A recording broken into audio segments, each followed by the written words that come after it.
എൻ്റെ രണ്ടാമത്തെ ചിത്രമാണ് ഓടരുത് അമ്മാവ ആളറിയാം. അതിൻ്റെ തിരക്കഥാകൃത്തായിരുന്നു ശ്രീനിവാസൻ. അന്ന് തുടങ്ങിയ ഒരു ആത്മബന്ധമാണ്.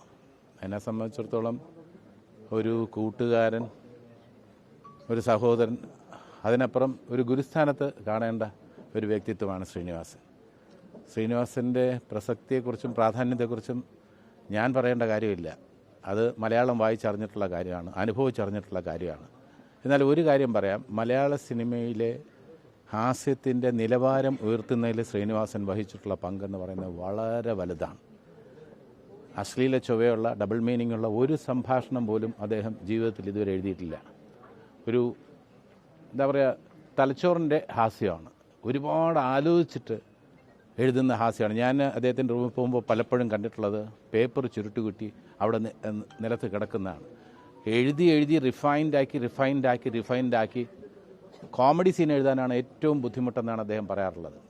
എന്നാൽ ഇമോഷണലായിട്ടുള്ള സീൻസ് അത് ഹൃദയം കൊണ്ട് അദ്ദേഹം എഴുതും, പെട്ടെന്ന് എഴുതും, അത് സീൻ റെഡിയാണ്.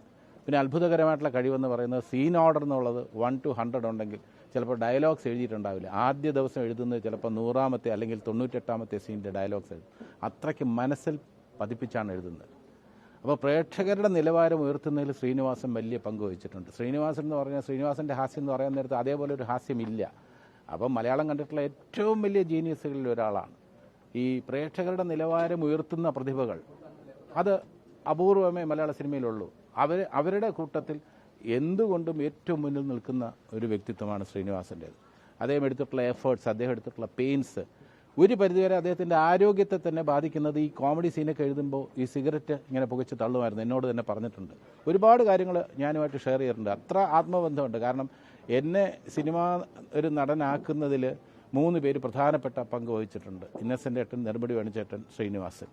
ഇവർ അഭിനയത്തെക്കുറിച്ചും, ശ്രീനിവാസനാണ് എന്നെ ഒരു കഥാകൃത്താക്കിയത്, എന്നെ ഒരു തിരക്കഥാകൃത്താക്കിയത്. അതിനുവേണ്ടിയുള്ള ബാലപാഠങ്ങൾ എനിക്ക് പറഞ്ഞു തന്നത് ശ്രീനിവാസനാണ്. അപ്പോൾ ശ്രീനിവാസൻ്റെ ഒരു ബോൾഡ് അപ്രോച്ച് ഏത് കാര്യത്തിനും, ഒരു സോഷ്യലായിട്ടുള്ള ഒരു ആസ്പെക്റ്റ്, ഒരു സാംസ്കാരിക നായകനെന്ന് നമ്മൾ യഥാർത്ഥത്തിൽ എന്തുകൊണ്ടും വിളിക്കാൻ അർഹതയുള്ള ഒരു വ്യക്തിത്വമായിരുന്നു ശ്രീനിവാസൻ. അദ്ദേഹത്തിന് ബോൾഡാണ്. എനിക്കൊക്കെ ആണെങ്കിൽ ഞാനൊക്കെ എപ്പോഴും ഡിപ്ലോമസിയുടെ ഒരു പാതയാണ് എപ്പോഴും കൈക്കൊള്ളാറുള്ളത്. ഞാൻ പറഞ്ഞാൽ, അങ്ങനെ പറഞ്ഞാൽ അവരെന്ത് വിചാരിക്കും എന്നുള്ളൊരു ചിന്ത എന്നെ ഒരു നയിക്കുമായിരുന്നു. ശ്രീനിവാസൻ അങ്ങനെ ഒരു ചിന്തയില്ല. ശ്രീനിവാസൻ എന്ന് പറഞ്ഞാൽ അദ്ദേഹത്തിന് ഒരു കാര്യം തോന്നിക്കഴിഞ്ഞാൽ അത് പറയും. സമൂഹത്തിൽ ഏത് പാർട്ടിയുടെ എതിർപ്പ് ക്ഷണിച്ചു വരുത്തിയാലും വേണ്ടില്ല, ഏത് പ്രസ്ഥാനത്തിൻ്റെ എതിർപ്പ് ക്ഷണിച്ചു വരുത്തിയാലും വേണ്ടില്ല, തനിക്ക് പറയാനുള്ളത് വ്യക്തമായിട്ട് പറയുക, ആർജവത്തോടെ പറയുക.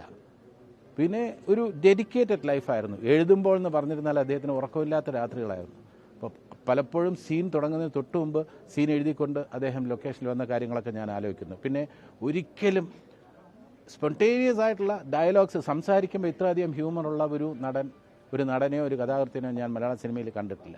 അദ്ദേഹം സംവിധാനം ചെയ്തിട്ടുള്ള സിനിമയിലാണെങ്കിലും വ്യക്തമായിട്ടുള്ള സ്റ്റാമ്പുള്ള 2 ചിത്രങ്ങളാണ്. വടക്കുനോക്കിയ യന്ത്രം, അതേപോലെ തന്നെ ചിന്താവിഷ്ടയായ ശ്യാമള. ഇതിൽ വടക്കുനോക്കിയ യന്ത്രത്തിൽ അഭിനയിക്കാൻ എനിക്ക് കഴിഞ്ഞിട്ടുണ്ട്. ഇത്ര സിമ്പിളായിട്ടുള്ള മനുഷ്യനാണ്. ഒരു വേഷം നമുക്ക് വിളിച്ച് തരുമ്പോൾ പോലും ഇത് തരക്കേടില്ലാത്തൊരു വേഷമാണ്, നിനക്കെത്ര ഗുണം ചെയ്യുമെന്നറിയില്ല, പക്ഷേ പടത്തിന് ഗുണം ചെയ്യും എന്നാണ് അദ്ദേഹം വിനയത്തിൻ്റെ ഭാഷയിൽ സംസാരിക്കുന്നത്. വളരെ സിമ്പിളായിട്ടുള്ള മനുഷ്യൻ. കാരണം സ്വയം കളിയാക്കുക. ഏറ്റവും ഉദാത്തമായ ഹാസ്യം ഇപ്പോൾ എല്ലാവരും കുഞ്ചൻ നമ്പ്യാർ, സഞ്ജയൻ, VKN ആ ശ്രേണിയിൽ ശ്രീനിയെപ്പെടുത്താനുള്ള കാരണം എന്ന് വെച്ചാൽ മറ്റുള്ളവരെ കളിയാക്കുന്നതിലല്ല അദ്ദേഹത്തിൻ്റെ താല്പര്യം, സ്വയം കളിയാക്കുകയാണ്. നമ്മളൊരു കാര്യം അപ്രീഷിയേറ്റ് ചെയ്യുമ്പോൾ പോലും അതിന് സ്വയം കളിയാക്കിക്കൊണ്ടുള്ള മറുപടിയാണ്.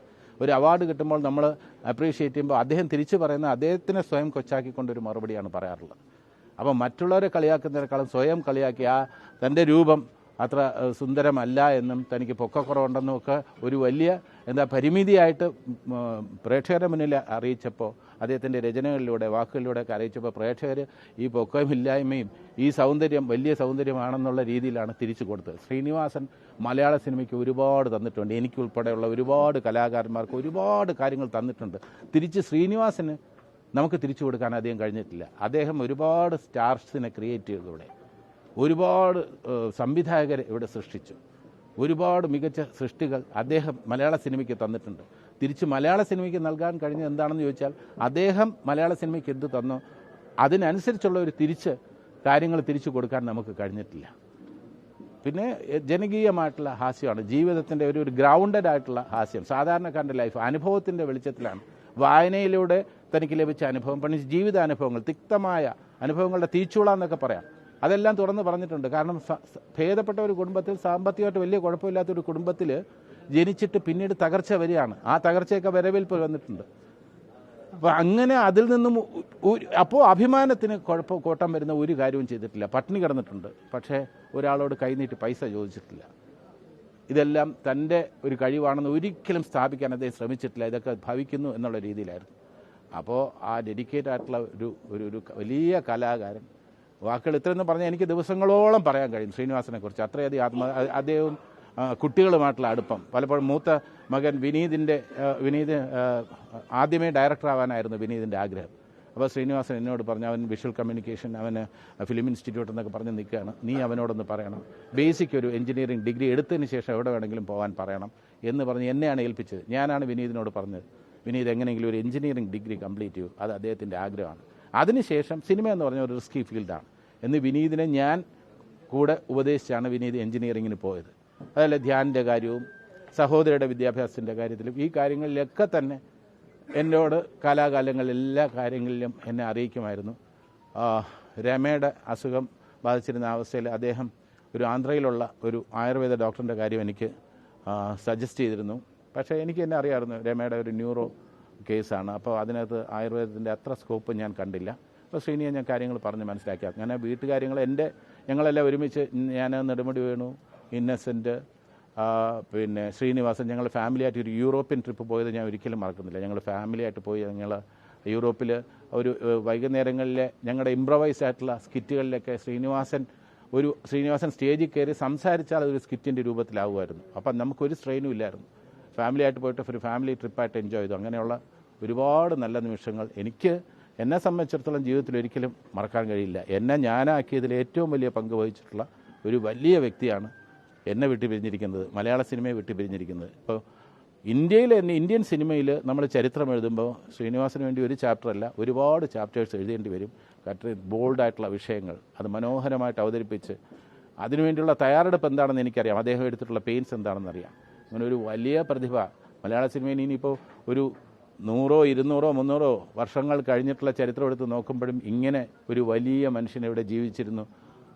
അന്നത്തെ ഹാസ്യവുമായിട്ട് ഒട്ടും താഴ്ന്നു പോകാത്ത, അല്ലെങ്കിൽ ആ ലെവലിൽ തന്നെ ഉയർന്നു നിൽക്കുന്ന ഹാസ്യമായിരുന്നു അന്ന് അദ്ദേഹം കൈകാര്യം ചെയ്തിരുന്നത് എന്ന് പറയുന്ന ലെവലിൽ അന്നും ഉണ്ടാകും ശ്രീനിവാസൻ, എന്നും ഉണ്ടാകും. നന്ദി, നമസ്കാരം.